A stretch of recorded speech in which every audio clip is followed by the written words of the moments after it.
Hello friend, sigma GK YouTube channel में एक बार आपका फिर स्वागत है। फ्रेंड, आइए आज हम प्राचीन भारत के इतिहास का लेक्चर नंबर 4 डिस्कशन करेंगे और जिसमें हम लोग डिस्कस कर रहे हैं प्राचीन भारत के इतिहास के कालखंडों का विभाजन।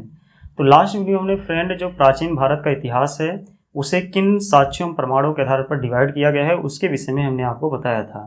तो हमने आपको बताया था कि जो इतिहास है उसे दो आधारों पर डिवाइड किया जाता है।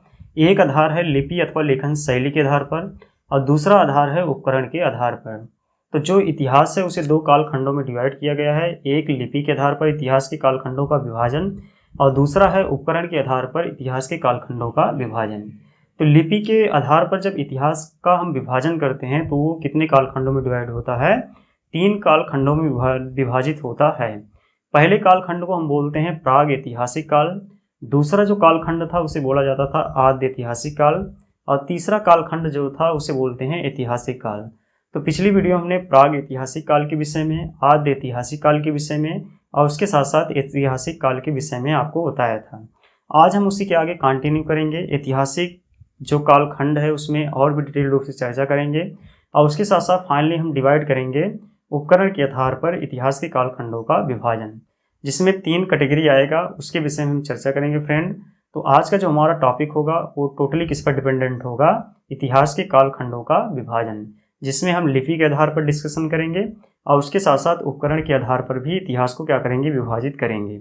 और फिर उसके बाद जब नेक्स्ट वीडियो हम फ्रेंड आपसे मिलेंगे तब डिस्कशन करेंगे कि जो इतिहास के साक्ष्य अथवा प्रमाण मिले हैं उनके आधार पर हम इतिहास को कैसे पढ़ते हैं, उन सब चीज़ों के विषय में नेक्स्ट वीडियो में क्या करेंगे? डिस्कशन करेंगे। तो आज का जो हमारा टॉपिक है फ्रेंड वो है क्या? लिपि के आधार पर इतिहास के कालखंडों का विभाजन और उसके साथ साथ उपकरण के आधार पर इतिहास के कालखंडों का विभाजन। तो चलिए फ्रेंड स्टार्ट करते हैं और डिस्कस करते हैं। तो लिपि के आधार पर जो इतिहास के कालखंडों का विभाजन है, तो पहला हम आपको बताए थे फ्रेंड लिपि के आधार पर, लिपि के आधार पर इतिहास का विभाजन, इतिहास का विभाजन।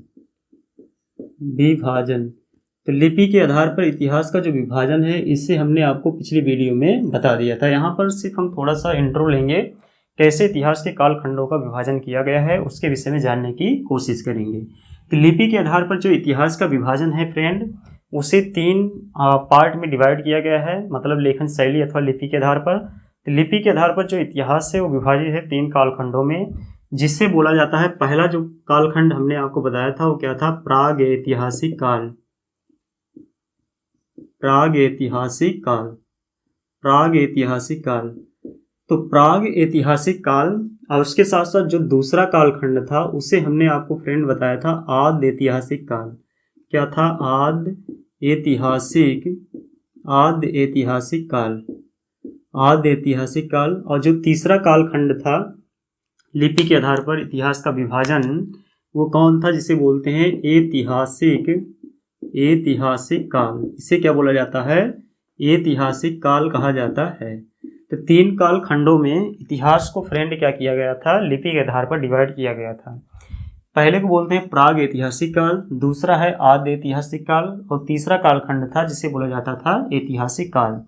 और जो प्राग ऐतिहासिक काल है वो आगे चलकर कितने हिस्सों में डिवाइड हुआ था इसको भी मैंने आपको पिछली वीडियो में फ्रेंड बताया था, जिसमें हमने आपको बताया था पूरा पाषाण काल। इसमें कौन कौन कालखंड था? पूरा पाषाण काल के विषय में हमने आपको बताया था। और दूसरा जो कालखंड था उसे बोलते हैं मध्य पाषाण काल। क्या बोला जाता है? मध्य पाषाण काल। और जो तीसरा कालखंड था प्राग ऐतिहासिक कालखंड का विभाजन वो क्या था? नवपाषाण काल। तो ये जानते रहना फ्रेंड, प्राग ऐतिहासिक कालखंड को हम स्टोन एज के नाम से जानते हैं। इसे स्टोन एज के नाम से इसलिए जाना जाता है क्योंकि इस समय का जो मानव था वो टोटली पत्थरों के ऊपर डिपेंडेंट था। ठीक है, तो ये आप याद रखे रहेंगे। पिछली वीडियो हमने इन सब चीज़ों के विषय में आपको बताया था। फिर उसके बाद हमने डिस्कशन किया था कि आद्य ऐतिहासिक काल का मानव कैसा था, उनके बीच कैसे कैसे आधुनिकता आती गई, नई नई चीज़ों के विषय में उन्होंने क्या रिसर्च किया, क्या अपने अंदर डेवलपमेंट किया, क्या सुधार किया, उन सब चीज़ों के विषय में हमने आपको बताया था। फिर उसके बाद हमने डिस्कशन किया था ऐतिहासिक कालखंड। तो अगर प्राग ऐतिहासिक कालखंड के विषय में जाना जाए फ्रेंड, तो ये जानते रहना प्रारंभ से लेकर प्रारंभ हुआ था, क्योंकि इस समय के जो मानव थे वो टोटली जानते रहना किसके ऊपर डिपेंडेंट थे, ये पत्थरों के ऊपर डिपेंडेंट थे। ठीक है, इसलिए इन नामों में पाषाण वर्ड लगा है, और पाषाण मीन्स होता है क्या फ्रेंड, पत्थर। तो पाषाण मीन्स क्या होता है, पत्थर। और इस समय का जो मानव था वो टोटली किसके ऊपर डिपेंडेंट था, पत्थरों के ऊपर डिपेंडेंट था। इसीलिए इस पाषाण काल को हम जानते रहना किसके नाम से जानते हैं, स्टोन एज के नाम से जानते हैं। तो पूरा पाषाण काल जब चल रहा था तो उस समय का जो मानव था वो जानते रहना टोटली जंगलों में रहता था। उनके बीच कोई ऐसी चीज़ें नहीं थी, मतलब कोई आधुनिकता नहीं थी जिसके विषय में हम उनके विषय में जानते हैं। ठीक है, तो हमें कोई लिखे हुए प्रमाण इस कालखंड में नहीं मिलते हैं। तो जो प्राग ऐतिहासिक काल है, जैसे आपसे कोई क्वेश्चन पूछता है कि जो प्राग ऐतिहासिक कालखंड है उसे किस आधार पर अध्ययन किया जाता है, तो आप याद रखे रहेंगे प्राग ऐतिहासिक काल का जो मानव था वो उनके भी जानते रहना लेखन शैली के विषय में ज्ञान नहीं था, और लेखन शैली के विषय में ज्ञान न होने के कारण इस समय इतिहास लिखे नहीं गए थे, कहीं पर हमें लिखे हुए साक्ष्य मिलते नहीं हैं। इसीलिए प्राग ऐतिहासिक काल को पाषाण काल के नाम से या स्टोन एज के नाम से जाना जाता है, क्योंकि इस कालखंड में इंसान टोटली किसके ऊपर, स्टोन अथवा पत्थर के ऊपर डिपेंडेंट था, मतलब शिकार करता था, अपना जीवन यापन करता था। उस समय के मानव के बीच कुछ ना कुछ तो भाषा का कम्युनिकेशन रहा होगा, क्योंकि आपस में वो बातें करते रहे होंगे, लेकिन उस समय के जो इंसान थे वो लिखना पढ़ना जानते नहीं थे, उनके बीच लेखन शैली एवं लिपि का ज्ञान नहीं था। इसलिए उस समय के मानव ने कुछ भी लिखा नहीं, जिससे हमें लिखे हुए प्रमाण नहीं मिलते हैं। इसीलिए प्राग ऐतिहासिक कालखंड का जो अध्ययन है वो हम किसके आधार पर करते हैं, वो जानते रहना पुरातात्विक साक्ष्यों के आधार पर। तो अगर क्वेश्चन एग्जाम में आता है क्या प्राग ऐतिहासिक कालखंड का अध्ययन लिखित साक्ष्यों के आधार पर किया जाता है, तो आप याद रखे रहेंगे प्राग ऐतिहासिक कालखंड में हमें कोई लिखे हुए साक्ष्य मिलते नहीं हैं।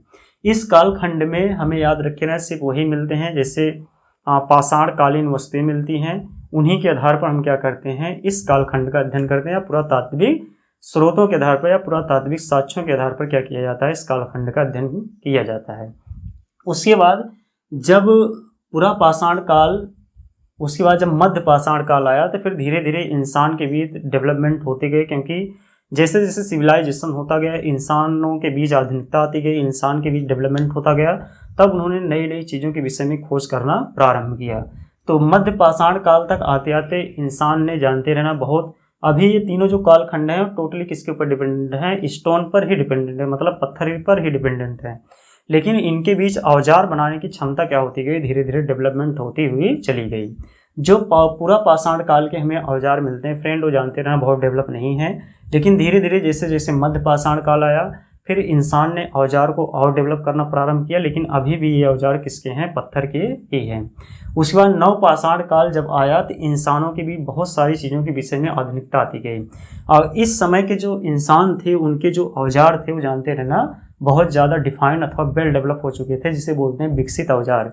तो इस समय के इंसान विकसित औजार का डेवलपमेंट करना प्रारंभ कर चुका था। और एक चीज़ जानते रहना कि नव पाषाण काल में ही जानते रहना कि ये जितने भी आप ये देख रहे हैं पूरा पाषाण काल, मध्य पाषाण काल, नव पाषाण काल, ये जो मानव थे टोटली शिकार पर ही डिपेंडेंट थे। ये शिकार करते थे, पत्थर के औजार बनाते थे, शिकार करते थे, उसी से अपना जीवन क्या करते थे, यापन करते थे। लेकिन याद रखे रहना जब नव पाषाण काल आया तो इस समय के मानव जानते रहना बहुत सारी चीज़ों के विषय में डेवलपमेंट करना प्रारंभ कर चुके थे, क्योंकि इस समय के लोग मिट्टी के बर्तन बनाना प्रारंभ कर चुके थे, कृषि करना प्रारंभ कर चुके थे।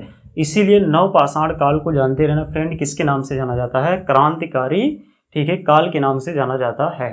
तो नव पाषाण को क्रांतिकारी काल इसलिए कहा जाता है, टाइम पीरियड इसलिए कहा जाता है क्योंकि बहुत सारे जितने भी क्रांतिकारी परिवर्तन इतिहास में हुए हैं वो जानते रहना कहाँ हुए हैं, नव पाषाण काल में।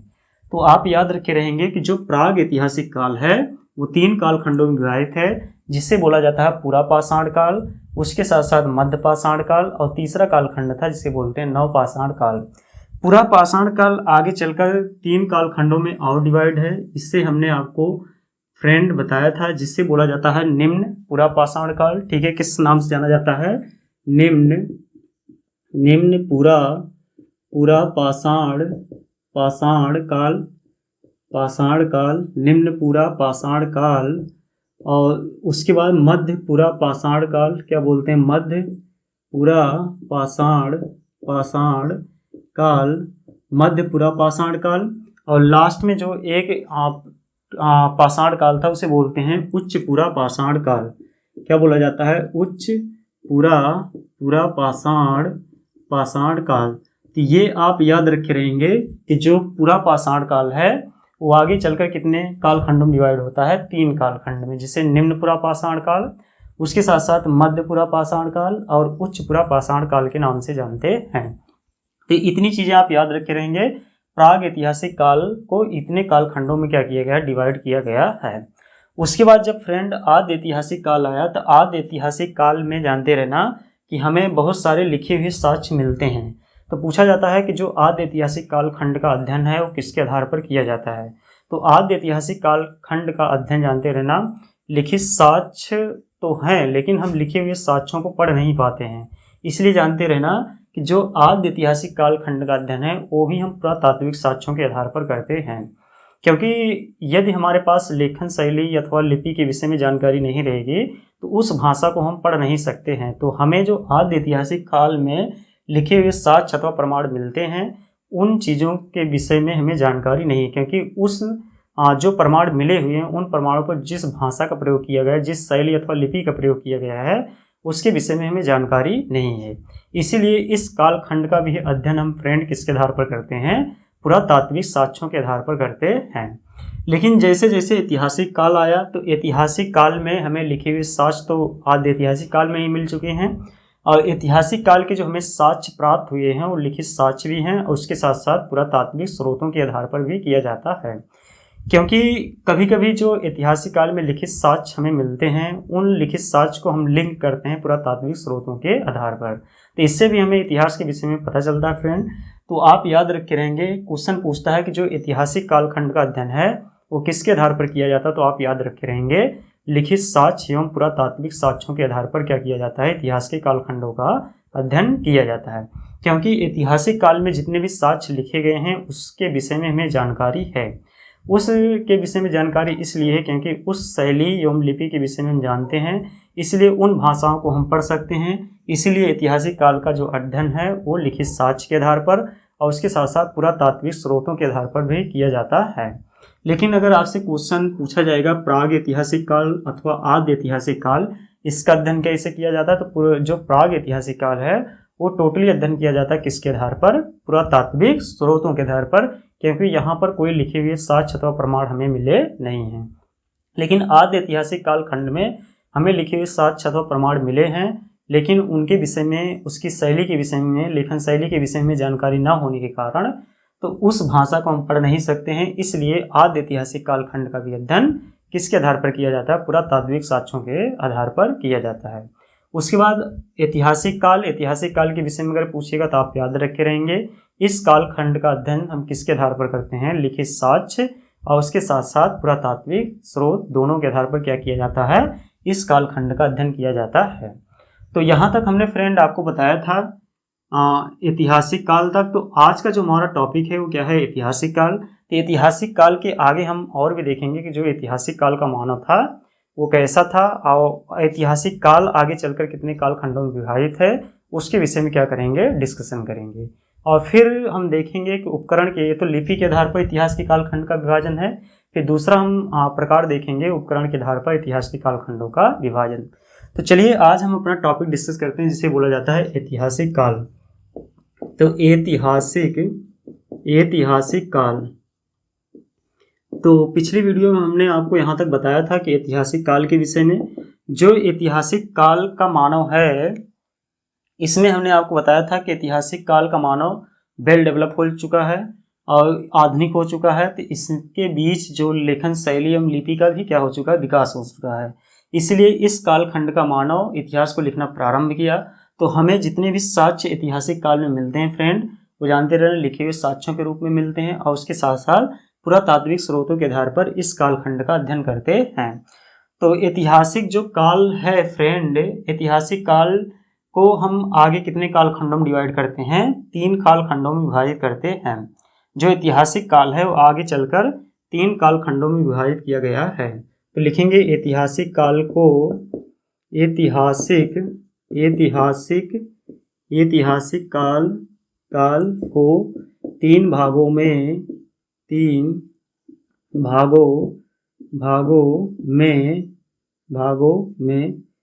विभाजित किया जाता है। विभाजित किया जाता है।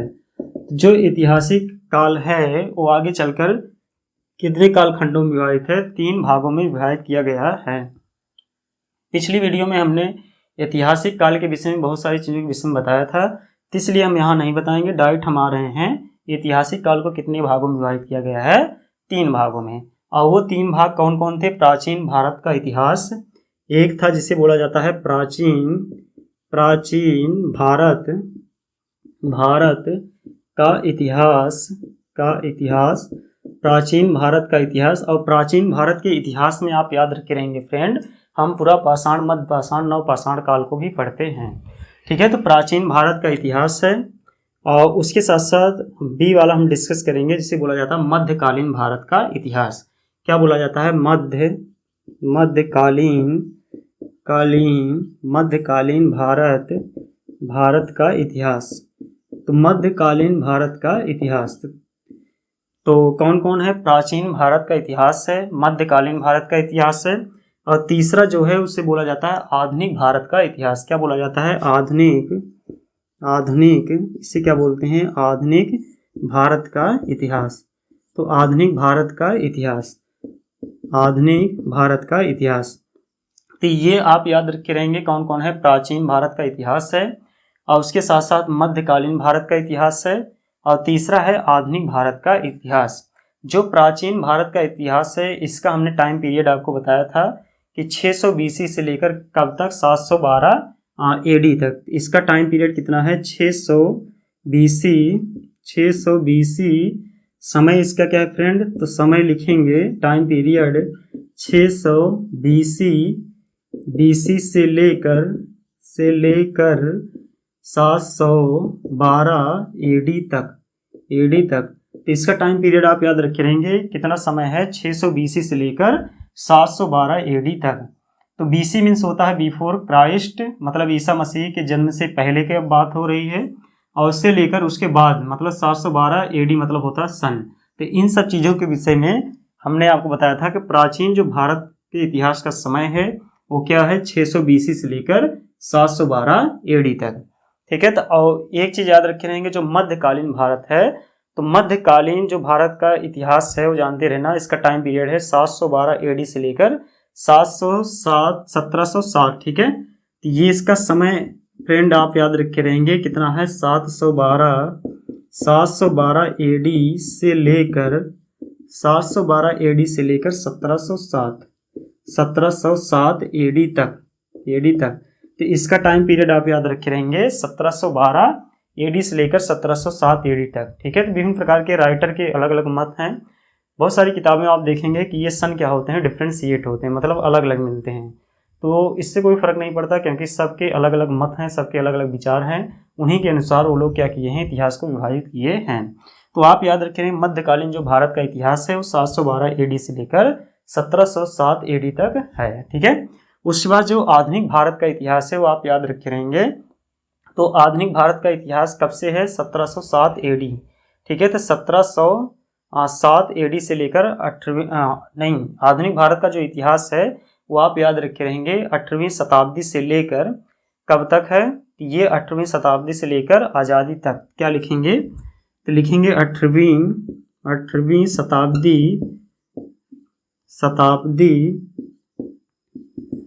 8वीं शताब्दी से लेकर आज़ादी तक। तो 8वीं शताब्दी से लेकर आज़ादी तक जिस चीज़ का हम अध्ययन करते हैं उसे क्या बोला जाता है? आधुनिक भारत का इतिहास। ठीक है, तो आप याद रखे रहेंगे ऐतिहासिक काल को 3 भागों में विभाजित किया गया है जिसे प्राचीन भारत का इतिहास बोलते हैं, जिसका टाइम पीरियड था 600 BC से लेकर 712 AD। 600 BC जो लिखा गया इसे बिफोर क्राइस्ट बोलते हैं क्योंकि ईसा मसीह के जन्म के पहले, मतलब जब उनका जन्म नहीं हुआ था उसके पहले जो समय चल रहा था उसे क्या बोलते हैं? 600 BC। और 712 मतलब ईसा मसीह का जब जन्म हुआ तो उसके बाद जो टाइम पीरियड है उसे सन के नाम से जाना जाता है, इसलिए इसे क्या बोला जाता है, एडी के नाम से लिखा जाता है। मतलब 712 सन की बात हो रही है। तो 600 BC से लेकर 712 एडी तक जो टाइम पीरियड था उसे बोलते हैं प्राचीन भारत का इतिहास। ठीक है, उसके बाद फिर दूसरा है मध्यकालीन भारत का इतिहास, जो 712 एडी से लेकर 1707 मतलब सन अथवा एडी तक था, उसे क्या बोला जाता है, मध्यकालीन भारत का इतिहास। उसके बाद तीसरा जो कालखंड डिवाइड है ऐतिहासिक काल का, वो है आधुनिक भारत का इतिहास, जो 18वीं शताब्दी से लेकर आज़ादी तक। वो जानते रहना फ्रेंड क्या किस में आता है, आधुनिक भारत के इतिहास में आता है। तो अब हम देखते हैं कि क्या क्या चीज़ें हमें पढ़ना है। तो पहले प्राचीन भारत के इतिहास में हम देखते हैं कि क्या क्या चीज़ें हमें प्राचीन भारत के इतिहास में क्या क्या चीज़ें सम्मिलित हैं। तो प्राचीन भारत के इतिहास में फ्रेंड आप याद रखे रहेंगे कहाँ से लेकर कहाँ तक हम प्राचीन भारत के इतिहास के विषय में चर्चा करते हैं। तो प्राचीन भारत के इतिहास में आप याद रखेंगे फ्रेंड, इसको भी पढ़ा जाता है पाषाण काल को। तो प्राचीन जो भारत का इतिहास है इसमें किन किन चीज़ों के विषय हम डिस्कस करते हैं, इसमें आप याद रखे रहेंगे किन किन चीज़ों के विषय में अध्ययन किया जाता है। तो उन अध्ययनों में देखा जाए कौन कौन है, महाजनपद काल है। ठीक है, क्या पढ़ते हैं, महाजनपद काल। उसके साथ साथ मगध का उत्कर्ष, क्या पढ़ते हैं, मगध का उत्कर्ष।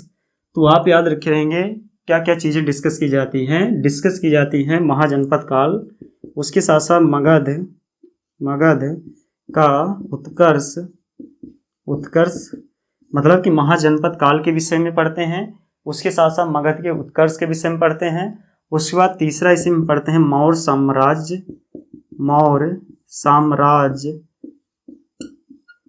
साम्राज्य के विषय में अध्ययन किया जाता है। मौर्य साम्राज्य के साथ साथ जानते रहना इसी में गुप्त काल आता है। क्या पढ़ते हैं, गुप्त काल। उसके साथ साथ पढ़ते हैं गुप्तोत्तर काल।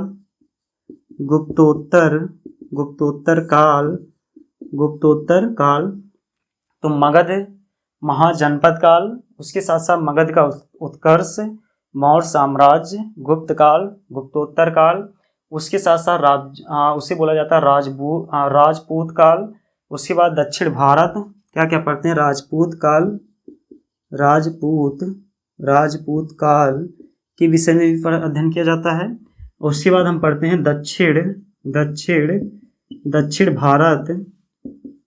भारत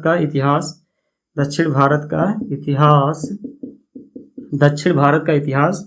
और इसी में एक चीज़ और डिस्कस करते हैं जिसे हर्षवर्धन के नाम से जाना जाता है। तो इसी में हम लोग फ्रेंड जानते रहना किसको पढ़ते हैं, हर्षवर्धन को। तो हर्षवर्धन, और इतिहास के जितने भी राइटर हैं उनका अलग अलग विचार है। तो आप याद रखे रहेंगे कि जो प्राचीन भारत का इतिहास है, प्राचीन भारत के इतिहास में हम लोग किसके विषय में अध्ययन करेंगे, महाजनपद काल के विषय में, मगध के उत्कर्ष के विषय में, मौर्य साम्राज्य के विषय में, उसके साथ साथ गुप्त काल के विषय में, गुप्तोत्तर काल के विषय में, और उसके साथ साथ राजपूत काल, दक्षिण भारत का इतिहास और हर्षवर्धन। इतनी चीज़ें आप याद रखे रहेंगे फ्रेंड। ये सब हम किस में पढ़ेंगे, प्राचीन भारत के इतिहास में। ठीक है, तो ऐतिहासिक काल में प्राचीन भारत के इतिहास में इतने सारे टॉपिक हमें पढ़ने हैं। उसके बाद फिर हम आएंगे किस पर, मध्यकालीन भारत के इतिहास पर। उसके बाद अगला जो आएगा उसे बोलते हैं मध्यकालीन भारत का इतिहास। तो मध्यकालीन भारत का जो इतिहास है उससे कहाँ से क्या क्या चीज़ें हमें उसमें पढ़ना है। तो उसके बाद अगला ऐतिहासिक काल में है मध्यकालीन भारत का इतिहास। तो मध्यकालीन जो भारत का इतिहास है वो फ्रेंड आप याद रखे रहेंगे कि मध्यकालीन भारत के इतिहास में हम किन चीज़ों के विषय में चर्चा करते हैं। इसमें हम चर्चा करते हैं मध्यकालीन भारत के इतिहास में पूर्व मध्यकाल और उसके साथ साथ उत्तर मध्यकाल। इसमें दो चीज़ें हम पढ़ेंगे, एक पढ़ेंगे पूर्व मध्यकाल मतलब कि मध्यकाल से पूर्व जो घटनाएं हुई हैं उसके विषय में जानेंगे, और दूसरा पढ़ेंगे इसी में उत्तर मध्यकाल, उसे बोलते हैं, क्या बोलते हैं, उत्तर मध्यकाल। क्या बोला जाता है, उत्तर मध्यकाल। तो क्या क्या चीज़ें पढ़ना है, पूर्व मध्यकाल के विषय में और उसके साथ साथ उत्तर मध्यकाल के विषय में हम जानकारी हासिल करेंगे, जो मध्यकालीन भारत के इतिहास का क्या है, टॉपिक है। तो जो पूर्व मध्यकाल है वो याद रखे रहेंगे। समय इसका है 8वीं शताब्दी से लेकर 12वीं शताब्दी तक। इसका समय क्या लिखेंगे फ्रेंड, समय है 8वीं शताब्दी से लेकर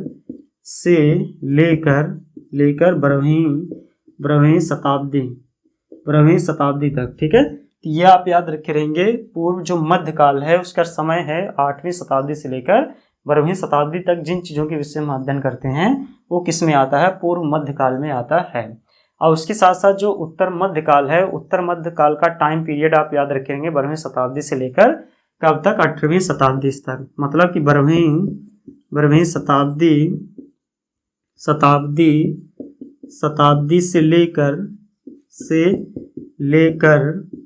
शताब्दी से लेकर 18वीं शताब्दी तक जिन चीज़ों का फ्रेंड हम अध्ययन करते हैं उसे क्या बोला जाता है, उत्तर मध्यकाल के नाम से जाना जाता है। मतलब उसके बीच में जितनी भी चीज़ें आएंगी वो सब जानते रहना उत्तर मध्यकाल में आती हैं। तो पूर्व मध्यकाल 8वीं शताब्दी से लेकर 12वीं शताब्दी तक, उसके बीच जितनी चीज़ें आ जाएंगी वो सब पूर्व मध्यकाल में आ जाएगा। फिर उसके बाद 12वीं शताब्दी से लेकर 18वीं शताब्दी तक जिन चीज़ों के विषय में पढ़ेंगे उसमें जानते रहना वो किस में आएगा, उत्तर मध्यकाल में आएगा। उसके बाद जो तीसरा कालखंड है उसे बोलते हैं आधुनिक भारत का इतिहास। क्या बोला जाता है, आधुनिक भारत का इतिहास। तो आधुनिक भारत का इतिहास हम अभी आपको बताएं फ्रेंड, तो जहाँ पर ये खत्म हुआ है मतलब 18वीं शताब्दी, तो इसका समय क्या है, टाइम पीरियड है समय 8वीं शताब्दी से लेकर ठीक है, 8वीं शताब्दी से लेकर आज़ादी तक। तो 18वीं शताब्दी से लेकर आज़ादी तक जिन चीज़ों के विषय में हम अध्ययन करेंगे वो किस में आएगा फ्रेंड, वो आएगा आधुनिक भारत के इतिहास में। तो ये था किसके आधार पर, लिपि के आधार पर इतिहास के कालखंडों का विभाजन। अब उसके बाद फ्रेंड हम आगे कंटिन्यू करते हैं। तो जो हम साक्ष्यों के आधार पर इतिहास के कालखंडों का विभाजन कर रहे थे उसमें पहला था लिपि के आधार पर इतिहास के कालखंडों का विभाजन। उसके बाद दूसरा है उपकरण के आधार पर इतिहास के कालखंडों का विभाजन। क्योंकि जब हम इतिहास पढ़ेंगे तो उसमें हम पाएंगे कि पाषाण काल भी पाएंगे, पाषाण काल के साथ साथ ताम्र पाषाण काल का भी अध्ययन करेंगे, लौह युग का अध्ययन करेंगे, कांस्य युग का अध्ययन करेंगे। तो ये सब चीज़ें जानते रहना फ्रेंड किसके आधार पर किए गए हैं, मतलब उपकरण के आधार पर। कि उस समय के जो मानव उपकरण बनाते थे, हथियार बनाते, औजार बनाते थे, उसके आधार पर भी इतिहास को क्या किया गया, विभाजित किया गया है। तो अब उसी के विषय में क्या करते हैं फ्रेंड, चर्चा करते हैं। तो चलिए अब हम डिवाइड करते हैं इतिहास को उपकरण के आधार पर इतिहास के कालखंडों का विभाजन। तो लिपि के आधार पर इतिहास को कितने कालखंडों में विभाजित किया गया है, इन सब चीज़ों के विषय में हमने आपको फ्रेंड बता दिया। अब उसके बाद हम डिस्कस करेंगे उपकरण के आधार पर इतिहास के कालखंडों का विभाजन। तो लिपि के आधार पर समाप्त हुआ। अब उसके बाद हम डिस्कशन करेंगे उपकरण के आधार पर इतिहास के कालखंडों का विभाजन। तो उपकरण के आधार पर इतिहास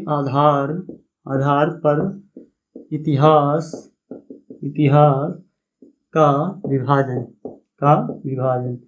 तो उपकरण के जो आधार पर इतिहास का विभाजन है फ्रेंड, ये जानते रहना। पहला तो विभाजन है जिसे पाषाण काल के नाम से जाना जाता है। तो पहला हम डिस्कस करते हैं पाषाण काल।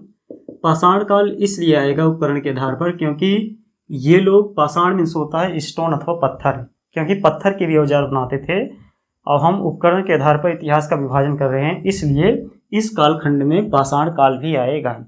क्योंकि पाषाण काल का जो मानव था वो क्या कर रहा था, वो पत्थरों से हथियार को बनाकर शिकार कर रहा था और उसी से अपना जीवन यापन कर रहा था। लेकिन धीरे धीरे जैसे जैसे समय बीतता गया, इंसानों ने कई सारी चीज़ों के विषय में ज्ञान अर्जित किया और जब ज्ञान उनके अंदर आया तब उन्होंने नई नई चीज़ों के विषय में डेवलपमेंट किया। ठीक है, तो पाषाण काल जो है वो आप याद रखे रहेंगे। पाषाण काल का जो मानव था, ये जानते रहना, ये भी पाषाण काल में, मतलब कि ये पाषाण काल का मानव पत्थर के उपकरणों का उपयोग करता था। तो इसमें क्या लिखेंगे, पाषाण काल का मानव, तो पाषाण काल का मानव पत्थर के उपकरण का, पाषाण काल का मानव पत्थर के औजार पत्थर के औजार का इस्तेमाल करता था। तो जो पाषाण काल का मानव था फ्रेंड, वो जानते रहे ना कि पत्थर के औजार को बनाता था, उसी को क्या करता था, इस्तेमाल करता था, उसी से जानवरों का शिकार करता था और अपना जीवन यापन करता था। लेकिन जैसे जैसे पाषाण काल बीतता गया, पाषाण काल जब समाप्त हुआ, तब इंसानों ने पाषाण के साथ साथ जानते रहना एक नई धातु की खोज की जिसे बोला जाता है तांबा। ठीक है, और तांबा की जब उन्होंने खोज किया तो फिर उसके साथ साथ तांबे के भी हथियार बनाना प्रारंभ किए। इसीलिए जो उपकरण के आधार पर दूसरा कालखंड आता है उसे बोलते हैं ताम्र पाषाण काल। ठीक है, किस नाम से जाना जाता है, उसे बोला जाता है ताम्र पाषाण काल। और ताम्र पाषाण काल, इसको हम आगे डिटेल रूप से चर्चा करेंगे। अभी तो हम इतिहास के कालखंडों के विभाजन के विषय में डिस्कशन कर रहे हैं, तो आप याद रखे रहेंगे जब इंसान पाषाण काल में था तो उस समय वो पत्थर के औजार बनाता था और पत्थर के औजार बनाकर उसी से अपना जीवन चलाता था। लेकिन जैसे जैसे इंसान के बीच डेवलपमेंट होता गया, इंसान ने नई नई चीज़ों के विषय में जानने की कोशिश की, तो उन्होंने एक नई धातु को खोजा जिसे ताम्र के नाम से जाना जाता है, मतलब तांबे की खोज किया। और जब उन्होंने तांबे की खोज किया तो तांबे के हथियार बनाना प्रारंभ किए। तो तांबे के हथियार के साथ साथ मतलब कि वो पत्थरों के भी औजार बनाते थे और उसके साथ साथ तांबे के भी औजार बनाते थे। इसलिए इस कालखंड को ताम्र पाषाण काल के नाम से जाना जाता है। तो ताम्र पाषाण काल में क्या था, तांबा। इस काल का मानव क्या लिखेंगे, इस काल का मानव तांबा, इस काल का मानव तांबा एवं पत्थरों के औजार बनाता था। मतलब कि इस कालखंड में जब हम ताम्र पाषाण काल आगे डिटेल में चर्चा करेंगे तब देखेंगे कि इंसान ने कैसे तांबे की खोज की और तांबे के साथ साथ पत्थर के भी औजार वो लोग बनाते थे। ठीक है, तो ताम्र पाषाण काल इसलिए कहा जाता है क्योंकि ताम्र पाषाण काल में पत्थर के साथ साथ इन्होंने तांबे की भी खोज की थी और तांबे की खोज होने के साथ साथ ये तांबा का और उसके साथ साथ पत्थर का दोनों के औजार बनाते थे, इसलिए इसे ताम्र पाषाण काल के नाम से जाना जाता है। उसके बाद तीसरा जो कालखंड आया उपकरण के आधार पर इतिहास के कालखंडों का विभाजन, उसे कांस्य युग के नाम से जाना जाता है। किस नाम से जानते हैं, कांस्य युग। क्या बोलते हैं, कांस्य युग।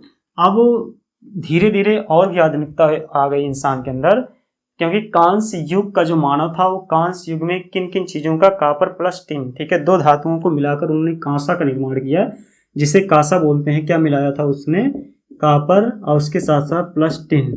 ये क्वेश्चन पूछा जाता है कि कांस्य युग में इंसान ने दो धातुओं को आपस में कौन कौन मिलाया था, तो आप याद रखे रहेंगे कापर एवं टिन। कापर एवं टिन को उन्होंने जब मिलाया तब जाके एक नई धातु बनी जिसे कांसा अथवा कांस्य के नाम से जाना जाता है। तो फिर एक नई धातु के रूप में उन्होंने रिसर्च किया, मतलब खोज किया, इसलिए इस युग को कांस्य युग के नाम से जाना जाता है।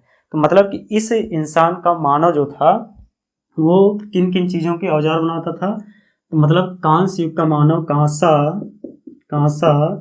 एवं तांबा, क्योंकि तांबा की खोज पहले वो कर चुका था, तो कांसा एवं तांबा के औजार, तांबा के औजार बनाता था।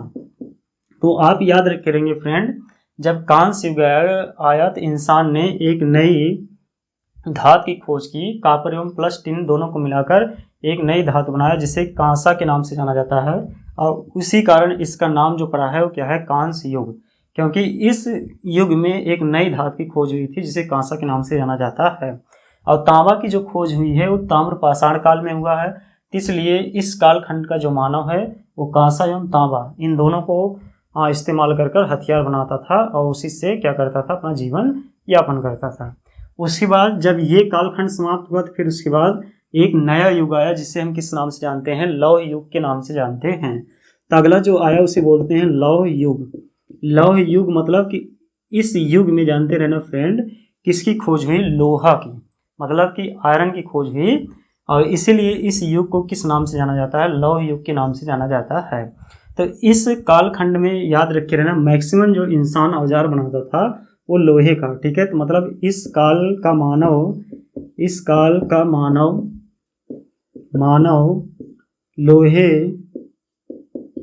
लोहे का इस्तेमाल करता था। तो अब आपके मन में क्वेश्चन आ रहा होगा, क्या इस काल लौह युग में इंसान कांसा एवं तांबा का इस्तेमाल नहीं करता है? तो इस युग में जानते रहना फ्रेंड, इंसान किस धातु का इस्तेमाल करता है? कांसा, तांबा और उसके साथ साथ लोहा। लेकिन मैक्सिमम रूप से लोहे का इस्तेमाल किया जाता है, इसलिए इसे लौह युग से नाम से जाना जाता है, क्योंकि लोहा सस्ता होता है और जो कांसा एवं तांबा है वो क्या है? महंगा है। अभी भी जो युग चल रहा है इसे फ्रेंड हम किस नाम से जानते हैं? लौह युग के नाम से जानते हैं, क्योंकि हमारे समय में जितने भी बहुत सारे उपकरण बनते हैं वो जानते रहना फ्रेंड किस धातु से बनते हैं? लोहे धातु से अथवा आयरन से बनते हैं, इसलिए इस युग को लौह युग के नाम से जाना जाता है। तो उपकरण के आधार पर जो इतिहास का कालखंड का विभाजन है वो कितने भागों में किया गया है? 4 भागों में। पहला भाग है पाषाण काल, जिसमें इंसान टोटली पत्थर का इस्तेमाल करता था, पत्थर से हथियार बनाता था, उसी से अपना जीवन यापन करता था, तो उसे हम पाषाण काल के नाम से जानते हैं, क्योंकि पाषाणकालीन जितने भी हमें उपकरण मिले हैं सब पत्थरों से बने हुए मिले हैं। उसके बाद फिर आया ताम्र पाषाण काल, मतलब कि पाषाण काल को मतलब पत्थर के औजार के साथ साथ इंसान ने एक नई धातु खोजी, और वो धातु कौन सी थी? तांबा, ठीक है। इसलिए इसे ताम्र पाषाण काल के नाम से जाना जाता है, और तांबे का इस्तेमाल करके इन्होंने सर्वप्रथम हथियार बनाना प्रारंभ किया। उसके बाद नया युग आया जिसे बोलते हैं कांस्य युग, क्योंकि इंसान बहुत डेवलप हो चुका है, तो उसने क्या किया? कॉपर एवं प्लस टिन को मिलाकर एक नई धातु बनाया जिसे कांसा के नाम से जाना जाता है। और कांसा के साथ साथ तांबा, और उसके साथ साथ ये मतलब कांसा एवं तांबा, क्योंकि तांबा की खोज पहले हो चुकी थी, तांबा एवं कांसा इन दोनों को मिलाकर वो लोग क्या करते थे? औजार बनाते थे। उसके बाद फिर आया लौह युग। लौह युग का मानव टोटली जानते रहे डिपेंडेंट हो गया किसके ऊपर? लोहे के ऊपर, क्योंकि तांबा एवं कांसा से सस्ता क्या चीज़ है? लोहा। और लोहा को आसानी से जानते रहना फ्रेंड रिफाइनिंग भी किया जा सकता है, मतलब शुद्धिकरण भी किया जा सकता है, इसलिए जानते रहना जितने भी नई नई चीज़ें बनती, नई नई सामानें बनते हैं, किससे बनते हैं? लोहे से, क्योंकि लोहा सस्ता है। इसलिए अभी भी जो इस समय युग चल रहा है इसे लौह युग के नाम से जाना जाता है। तो ये सारी चीज़ें आप फ्रेंड याद रखे रहेंगे। इन सब चीज़ों के विषय में हमें डिटेल रूप से चर्चा करना है, लेकिन पहले हम जानेंगे कि ये जितने भी साक्ष्य हम पढ़ रहे हैं, इतिहास को जिन कालखंडों के विषय में हम डिवाइड कर रहे हैं, आखिर ये सारी चीज़ें जानकारी हमें कहाँ से प्राप्त हुई हैं। तो आगे हम जब नेक्स्ट वीडियो में फ्रेंड आपको बताएंगे तब डिस्कशन करेंगे कि प्राचीन इतिहास के स्रोत, मतलब कि किन जितने भी स्रोत हमें प्राप्त हुए हैं उसी के आधार पर हम इतिहास को कैसे पढ़ते हैं। तो अगला जो हमारा टॉपिक होगा उसमें हम डिस्कशन करेंगे प्राचीन इतिहास के स्रोत।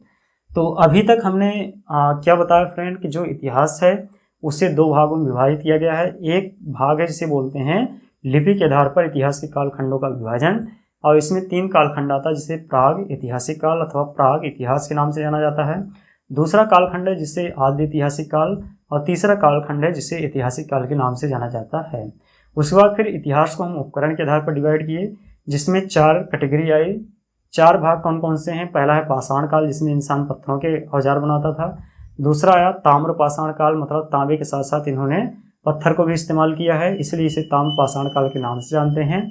उसके बाद जब ताम्र पाषाण काल समाप्त हुआ तब आया कांस्य युग, जिसमें इंसानों ने एक नई धातु की खोज की जिसे कांसा के नाम से जाना जाता है।